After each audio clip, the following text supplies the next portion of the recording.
तर नमस्कार मित्रांनो. तर आज आपण बनवतोय शाबू आणि आपल्या बायकोचं थोडंसं मदत व्हावी म्हणून आपण थोडंसं शाबू बनवतोय.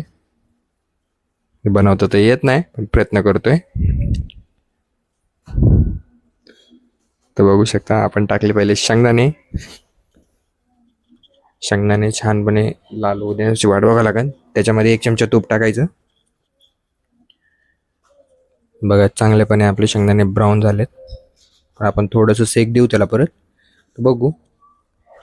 तर झालेत मित्रांनो शेंगदाणे.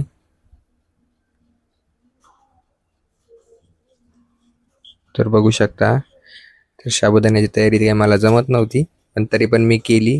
मला कळतच नव्हतं. तर आपण एक प्लेटमध्ये शेंगदाणे काढून घेतले.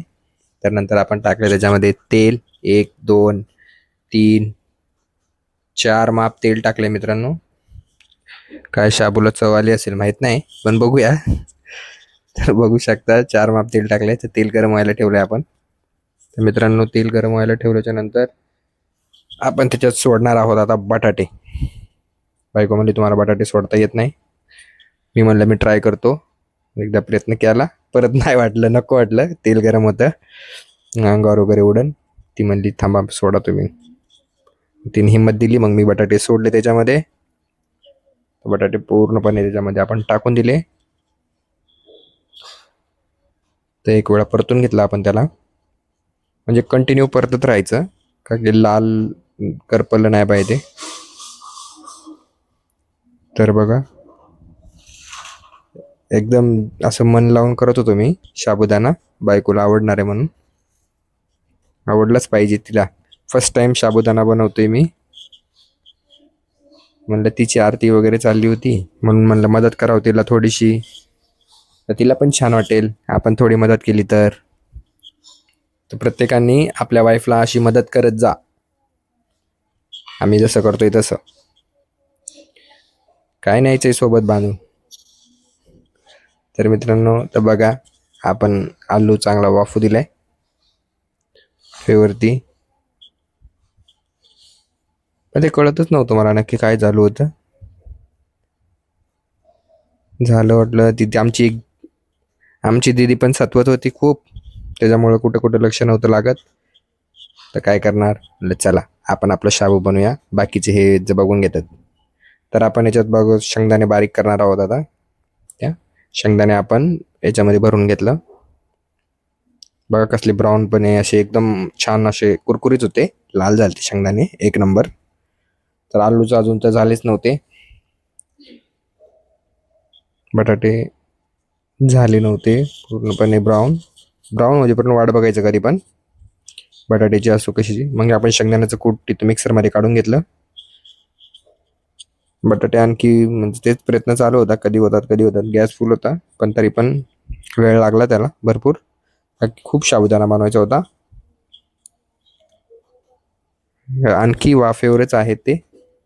म्हणजे एकदम असे ब्राऊन नाही करायचे. नॉर्मली आपण झाले तरी ना मग बस झाले. अशा पद्धतीने आपण साबुदाणा बनवूया. ते बघा टाकले आपण आता मिरच्या मावली.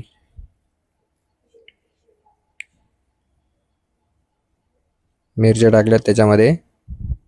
छानपणे रेसिपी बनवणार आहे बघा शेवटला. जसं आहे तसंच. आपल्याकडले कॅमेरे वगैरे असे नाही आहेत मित्रांनो. आपण एक साध्या पद्धतीने आपण नाही का बनवतोय रेसिपी. तर बटाटे मिरच्या वगैरे वापरून दिल्या सगळ्या. चिटकत होतं त्याच्यामुळे काय कळतच नव्हतं मला. मग मिरच्या वगैरे चांगले बटाटे वगैरे शिजले का नाही आपण बघितले त्यात आपण वगैरे. तर ते छानपणे शिजले होते. पण थोडंसं ब्राऊन होण्याची वाट बघत होतो. तर मित्रांनो ब्राऊन होण्याची वाट बघत होतो. थोडं आपण त्याच्यात तिने थोडं सांगितलं होतं मीठ. आपण थोडंसं जास्तच टाकलंय. एक्स्ट्रा मीठ टाकले मी त्याच्यामध्ये. आता खाताना काय होते काय माहिती. माहीतच नाही आता बघा आता काय होते. साबुदाणा टाकला मित्रांनो. तर छानपणे आणि पूर्ण ऑइली झालं बरं का. छानपणे आपण त्याला हे घेतलं परतून घेतलं एकदा. हे बघा पूर्ण ऑइली दिसतंय. म्हणजे तेल जास्त झालं होतं त्याच्यामध्ये. परतत पण नव्हतं बघा खाली घासलं होतं. आपण फर्स्ट टाइम बनवलाय साबुदाणा. आपण कधीच साबुदाणा बनवलेला नाही आजपर्यंत. बायकोला थोडी मदत व्हावी म्हणून साबुदाणा बनवलाय. मग टाकला आपण शेंगदाण्याचं कूट. कालवत होतं, मला काही कळतच नव्हतं, मी माझं कन्फ्युजन मध्ये होतो. मग कसं बसं काढून घेतलं त्याला. तेव्हा ते खाली सगळं चिटकलं होतं. तिला विचारलं कसं काय काढायचं, ती म्हणजे जसं ठोकून काढा नाही तर राहू दे.